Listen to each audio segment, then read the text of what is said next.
Now, this is just, they call it food for thought.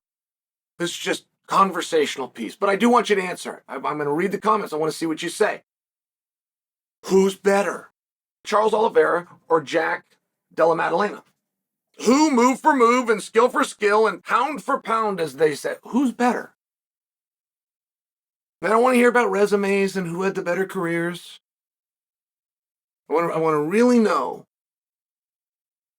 if your son had to go and face one of those maniacs, assuming that you love your son and you're going to give him the easier of the two paths, who would it be? In many ways,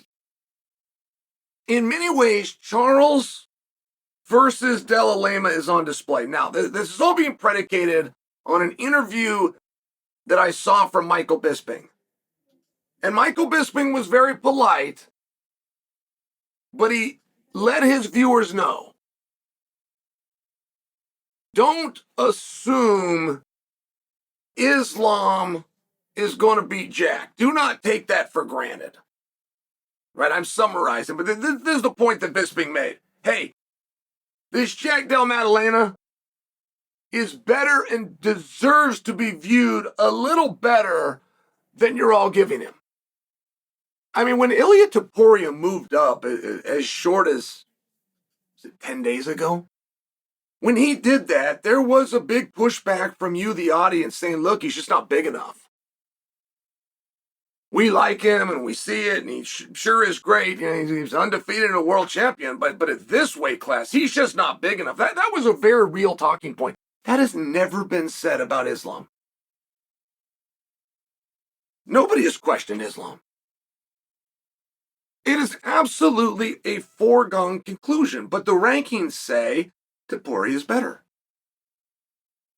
Topuria is ranked number 1. Islam is not.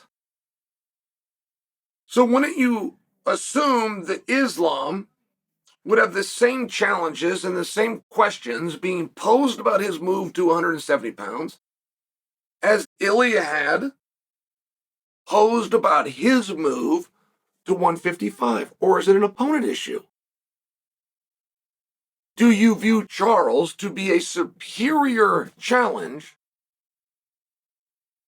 than you would view Jack Della Lema to be? I think it's a very fun topic. I think it's very interesting. Let me give you an example. If Islam is to go out and he is to stop Jack Della Maddalena, he is the smaller guy who moves into a division while not being a double champ. He will have a championship in 2 different weight classes and not have lost it. Would we then give him his ranking back? Tough spot for Islam. Islam loses a pound-for-pound ranking. A contest, even if done, right, unconventionally to a contest, but it's a contest nonetheless that weighed in to public discussion between Dana White and Kevin Iole. It was a public discussion and a decision where Islam had to beat out Jon Jones. Islam, who was competing at the same time as Jon Jones, got the nod over Jones in the pound-for-pound rankings and then lost without losing a match. Islam didn't even lose a round or a sequence of events, but he lost the pound-for-pound ranking. Now, Ariel Helwani, whose birthday it is today, by the way. Shout out to Ariel. Shout out. Wow, I've never said that. What a dorky thing to say. Shout out. What a dorky thing to say. Hey, Ariel, happy birthday. I should have left it at that. Jack. Charles. Relevant.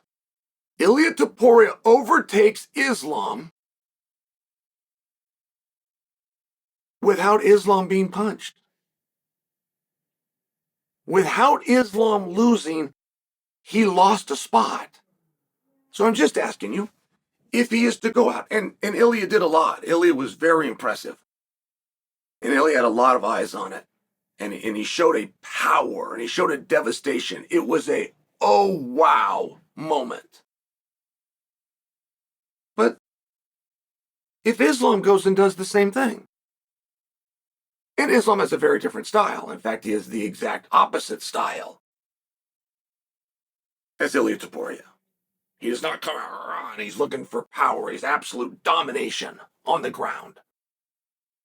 Gets you down there on the first attempt. Passes your guard like a hot knife through butter.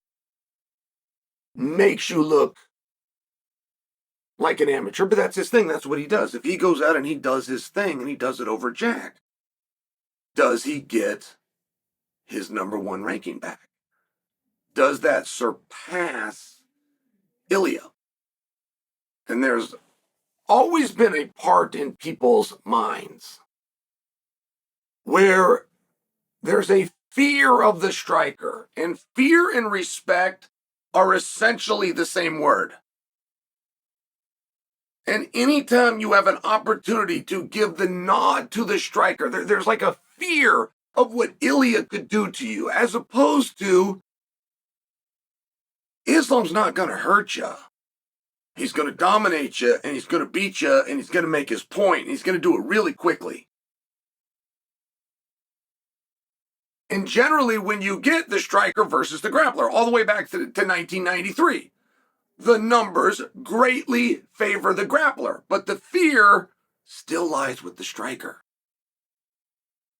And so I wonder if Islam does the same thing in his own way to Jack that Ilya just did to Charles. Will you view that the same way? Isn't Michael Bisping right? Isn't he right that you question Islam?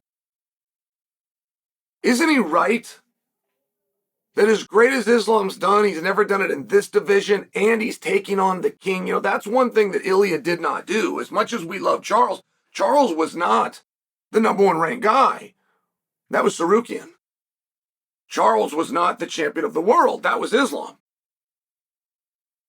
Islam is not being shown that same advantage. He's not just taking on one of the guys for a vacated belt. He's not just taking on a big fan favorite. Really good fighter. He's not taking on a #1 contender. He's not taking on a #1 ranked guy. He's taking on the champion of the world, the reigning, the best that we have to produce by the architecture of the game that we play. So if Islam gets through him, which should remain an if, I like Bisping's tone on that, but if he does it, are you willing to concede and give Islam his spot on the pound-for-pound back? Or ultimately is what you're saying that you don't believe Jack is as good as Charles?